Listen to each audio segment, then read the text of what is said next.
Hello and welcome back to another edition of Sankofa Read Aloud. Today's story is titled The Undefeated, written by Kwame Alexander, illustrated by Kadir Nelson. I hope that you enjoy this wonderful story. This is for the unforgettable, the swift and sweet ones who hurdled history and opened a world of possible. The ones who survived America by any means necessary, and the ones who didn't. This is for the undeniable, the ones who scored with chains on one hand and faith in the other. This is for the unflappable, the sophisticated ones who boxed adversity and tackle vision, who shine their light for the world to see and don't stop till the break of dawn. This is for the unafraid, the audacious ones who carried the red, white, and weary blues on the battlefield to save an imperfect union. The righteous marching ones who sang, "We shall not be moved because Black Lives Matter." This is for the unspeakable. This is for the unspeakable. This is for the unspeakable. This is for the unlimited, unstoppable ones, the dreamers and doers who swim across the big sea of our imagination and show us the majestic shores of the promised land. The Wilma Rudolphs, the Muhammad Alis, the Althea Gibsons, the Jesse Owens, the Jordans and the LeBrons, the Serenas and the Cheryls, the Reese Whitleys, and the undiscovered. This is for the unbelievable, the we real coon ones. This is for the unbending, the black as the night is beautiful ones. This is for the underdog and the uncertain, the unspoken, but no longer untitled. This is for the undefeated. This is for you and you and you. This is for us.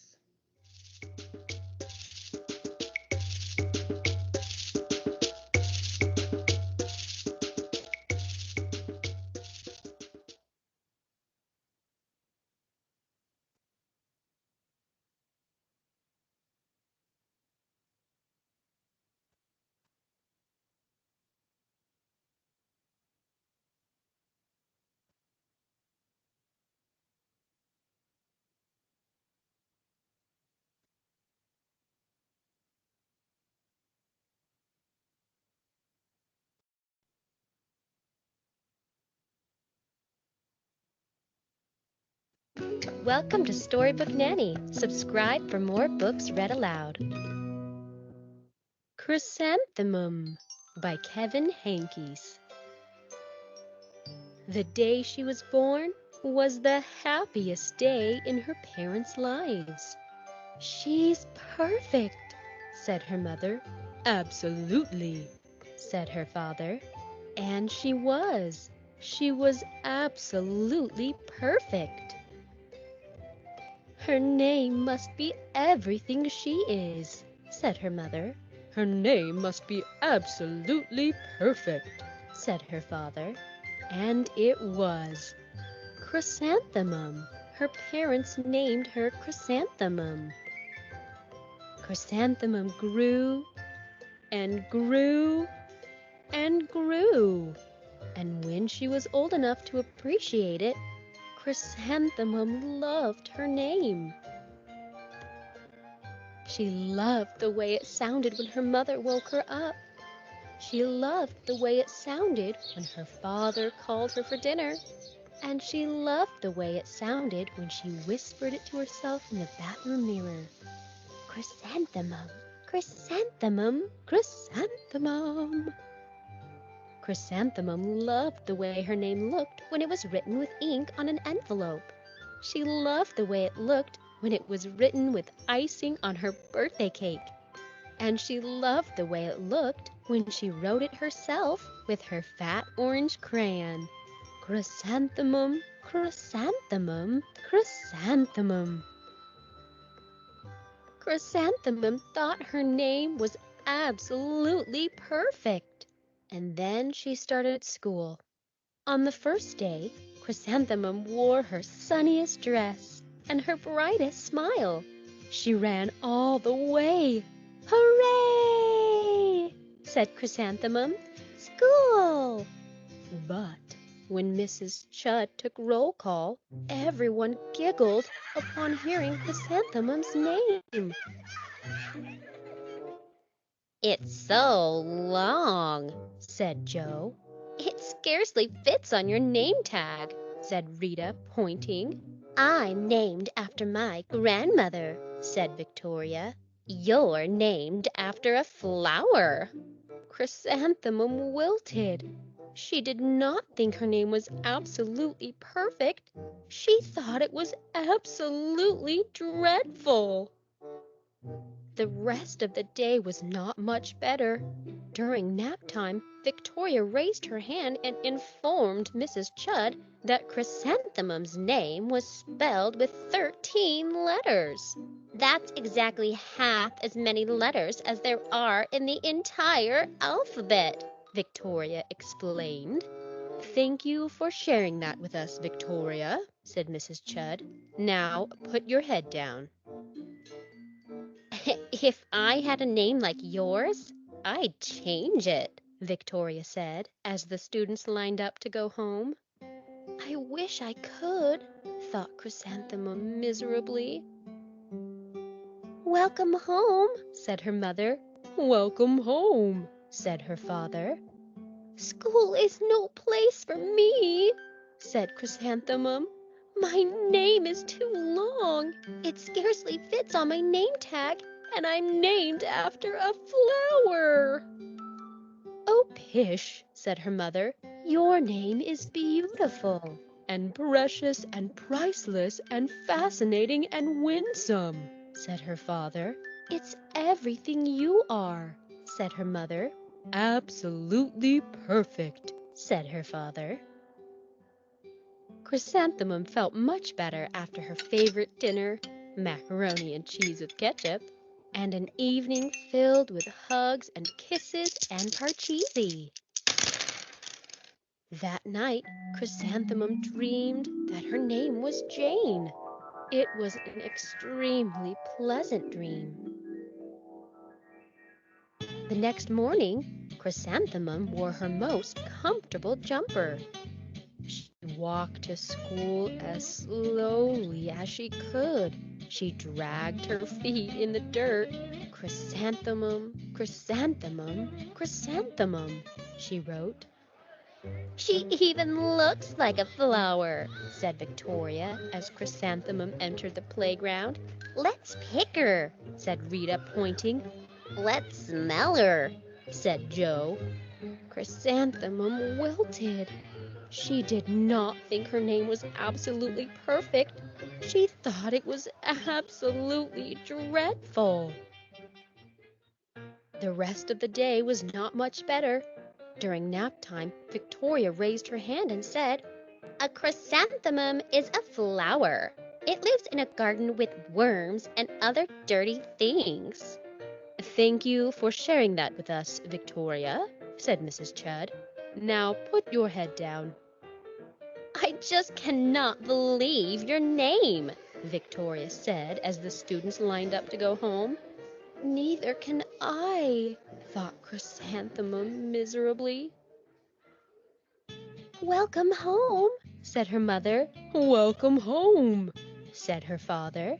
"School is no place for me," said Chrysanthemum. "They said I even look like a flower. They pretended to pick me and smell me." "Oh, pish," said her mother. "They're just jealous." "And envious and begrudging and discontented and jaundiced," said her father. "Who wouldn't be jealous of a name like yours?" said her mother. "After all, it's absolutely perfect," said her father. Chrysanthemum felt a trifle better after her favorite dessert, chocolate cake with buttercream frosting, and another evening filled with hugs and kisses and parcheesi. That night, Chrysanthemum dreamed that she really was a chrysanthemum. She sprouted leaves and petals. Victoria picked her and plucked the leaves and petals one by one until there was nothing left but a scrawny stem. It was the worst nightmare of Chrysanthemum's life. Chrysanthemum wore her outfit with 7 pockets the next morning.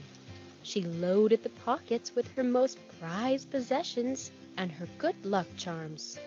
Chrysanthemum took the longest route possible to school. She stopped and stared at each and every flower.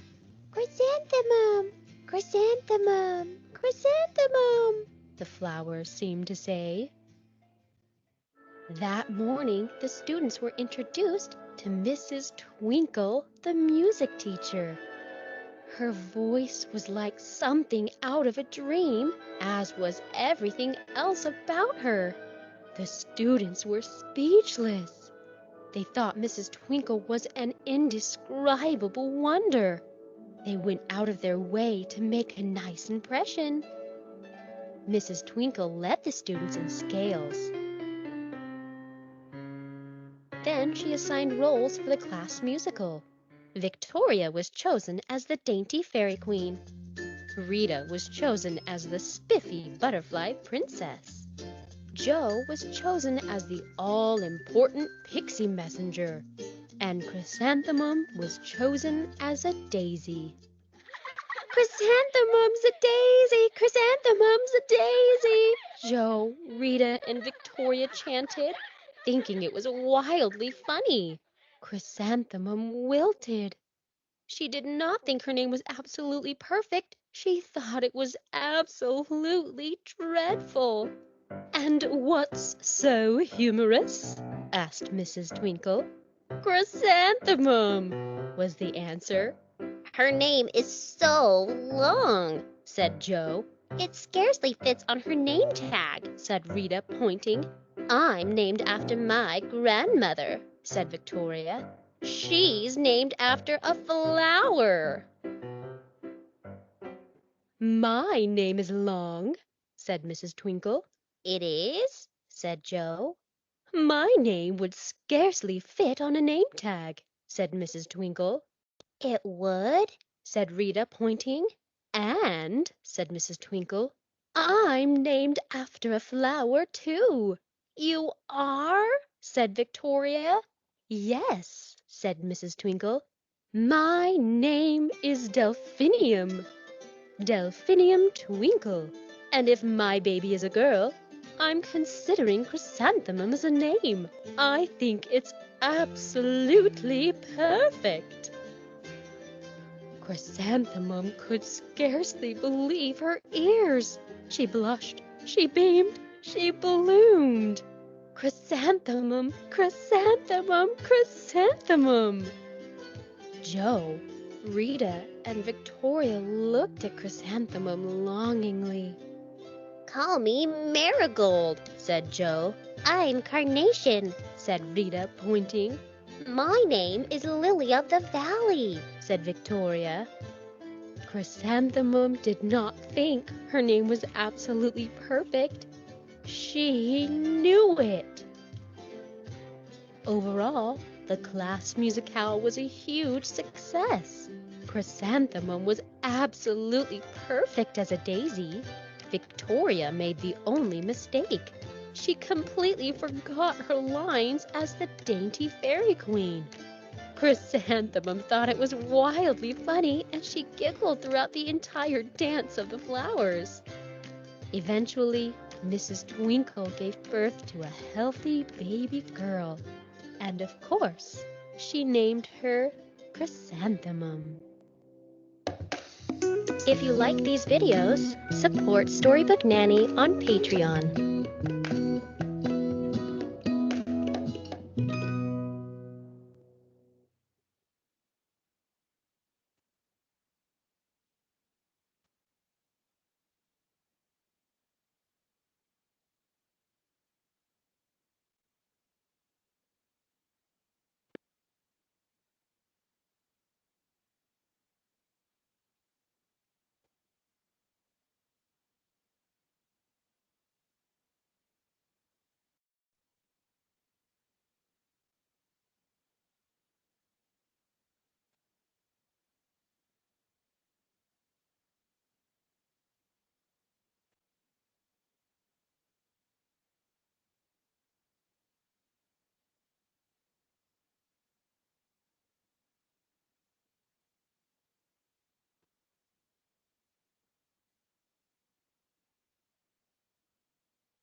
Dragons Love Tacos by Adam Rubin.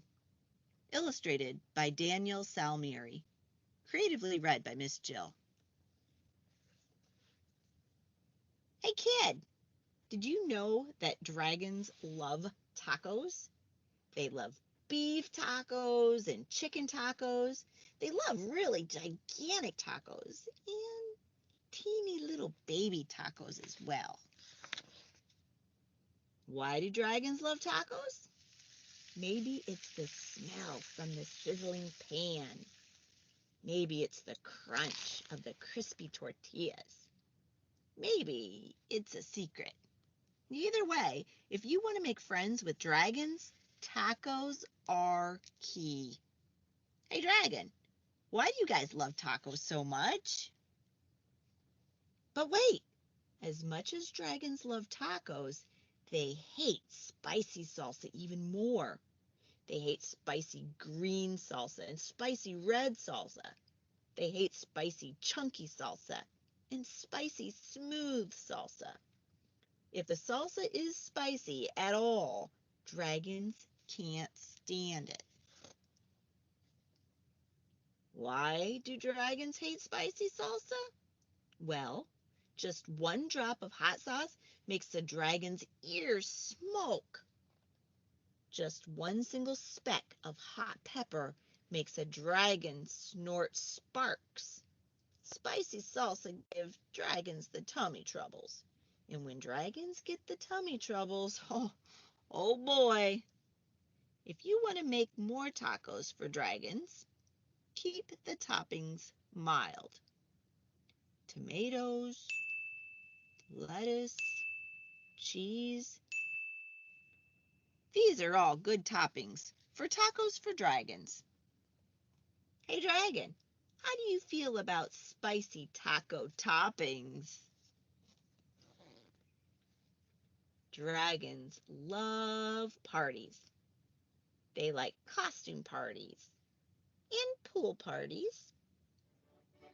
They like big, gigantic parties with accordions and tiny little parties with charades. Why do dragons love parties?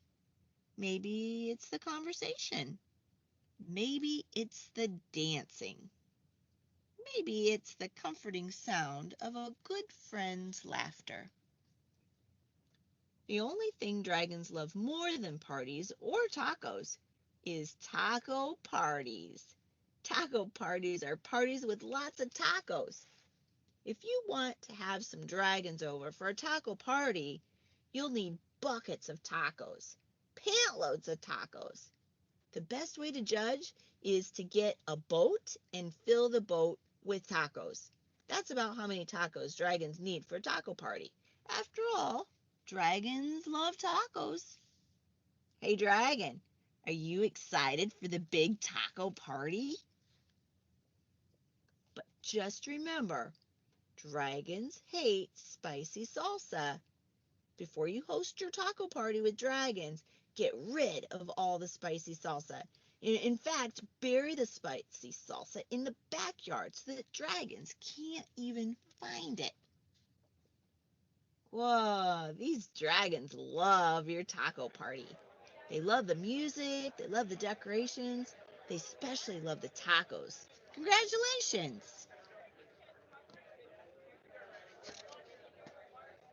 It's a good thing you got rid of all that spicy. Hey, wait a second. What are those little green things in the salsa? You didn't read the fine print?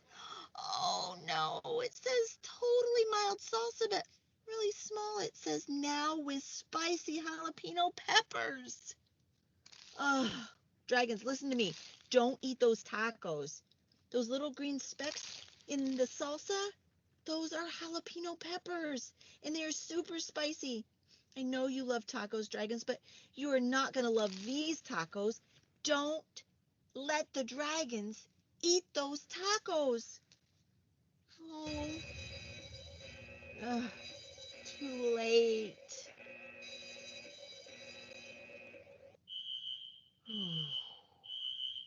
Man, why would dragons help you rebuild your house? Maybe they're good Samaritans. Maybe they feel bad for wrecking it. Maybe they're just in it for the taco breaks. After all, dragons love tacos. The end.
Where?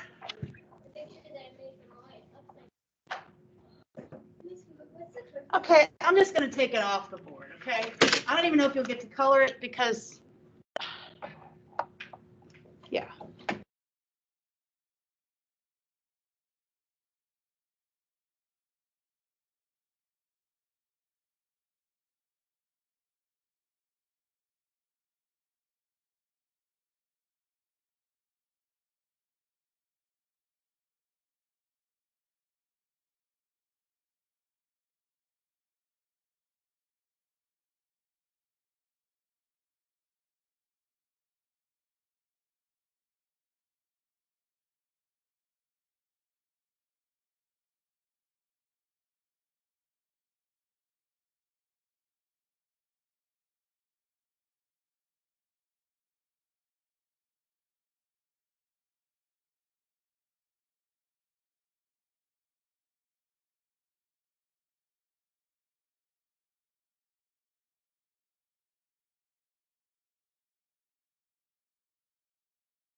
Good morning, Cowboys. Welcome to the ranch. I'm Reagan. And I am Cameron. Today is Thursday. It is day 4 on the specialist schedule. Happy birthday to Joshua Smith and Fatima Adnan.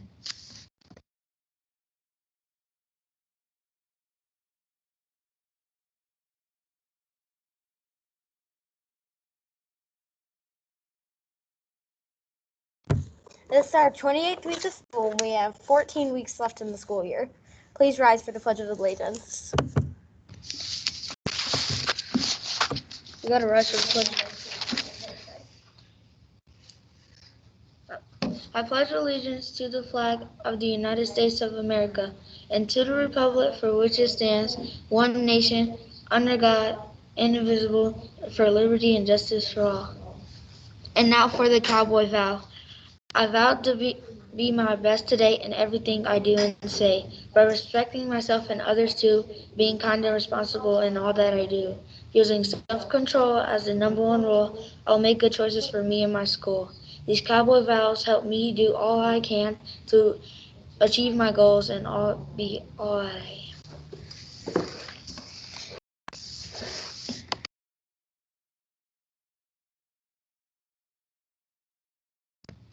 I know what I want for lunch today. Do you? Here's our choices.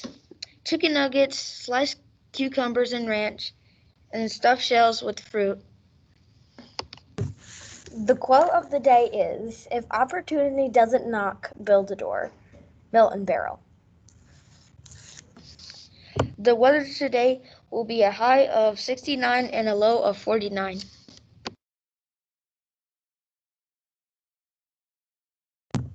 Spring's in 15 days.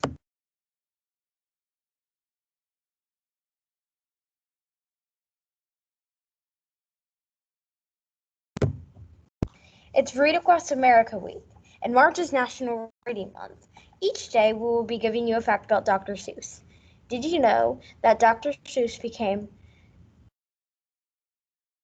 elected to creating books for early readers after stumbling across an article about American children having trouble learning to read?